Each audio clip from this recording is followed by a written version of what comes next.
బా ఈ నడమనైతే ఖర్చులు మస్తు పెరిగిపోయినాయిరా బాబు. వచ్చిన జీతం ఎటు పోతుందో ఏమైతుందో అసలు అర్థమైతం లేదు.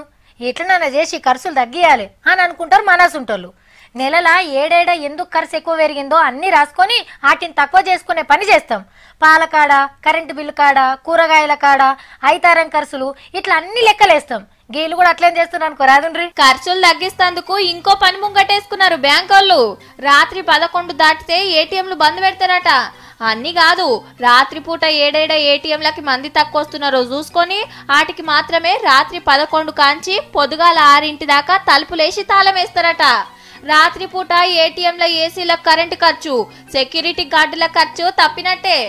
అట్లనే ఈ నడుమ ఏటీఎంల జొరబడి కారట్ల వివరాలు గుంజే మిషన్లు పెట్టుడు, అర్ధమరాత్రి ఏటీఎంలు వలగొట్టుడు, పైసలు రాకుంటే రాళ్ళెత్తి వస్తుడు జరగబట్టే.